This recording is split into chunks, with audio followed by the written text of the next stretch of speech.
Allahumma barik wa salli wa sallim nahmadu nusalli ala rasulil karim amma bab 4 fadilat sedekah, zakat dan fadilatnya. Sayyidina Abdullah bin Abbas radhiyallahu anhu berkata bahawa apabila turun ayat dan ingatlah orang-orang yang menyimpan emas dan perak serta tidak menginfakkannya pada jalan Allah SWT, maka kabarkanlah kepada mereka berita gembira dengan balasan azab seksa yang tidak terperi sakitnya. Surah At-Taubah ayat 34. Maka para sahabat berasa bahawa ayat itu adalah begitu berat bagi orang-orang Islam.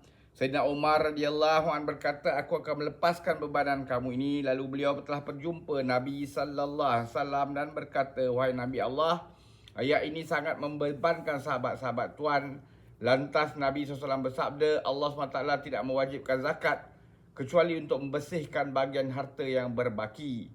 Hanya senya Allah SWT yang mewajibkan pewaisaran harta pusaka agar harta itu kekal sehingga untuk orang selepas kamu. Lantas Umar radhiyallahu an terus bertakbir kegembiraan.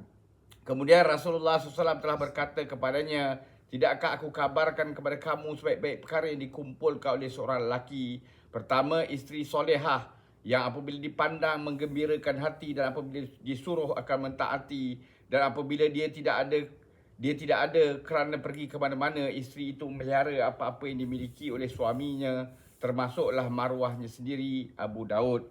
Sayyidina Abdullah bin Abbas radhiyallahu an berkata bahawa apabila turun ayat dan ingatlah orang-orang yang menyimpan emas dan perak serta tidak menginfakkannya pada jalan Allah SWT, maka kabarkanlah kepada mereka berita gembira dengan balasan azab seksa yang tidak terperi sakitnya. Surah At-Taubah ayat 34. Maka para sahabat berasa bahawa ayat itu begitu berat bagi orang-orang Islam. Sayyidina Umar radhiyallahu an berkata, aku akan melepaskan bebanan kamu ini. Lalu beliau telah pergi berjumpa Nabi SAW dan berkata, wahai Nabi Allah, ayat ini sangat membebankan sahabat-sahabat Tuan. Lantas Nabi SAW bersabda, Allah SWT tidak mewajibkan zakat kecuali untuk membersihkan bahagian harta yang berbaki.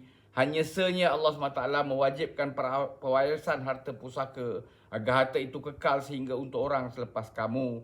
Lantas Umar radhiyallahu an terus bertakbir kegembiraan. Kemudian Rasulullah SAW telah berkata kepadanya, tidakkah aku kabarkan kepada kamu sebaik-baik perkara yang dikumpulkan oleh seorang lelaki? Pertama, isteri solehah yang apabila dipandang menggembirakan hati dan apabila disuruh akan mentaati, dan apabila tidak ada pergi ke mana-mana, isteri itu memelihara apa-apa yang dimiliki oleh suami, termasuklah maruahnya sendiri. Abu Daud. Semoga Allah SWT bagi kita taufik untuk kita ambil iktibar, amankan dan sampaikan. Subhanallahi wa bihamdihi, subhanakallahumma bihamdika, asyhadu an la ilaha illa anta, astaghfiruka wa atubu ilaik. Subhana rabbika rabbil izzati amma yasifun, wa salamun al mursalin, alhamdulillahi rabbil alamin.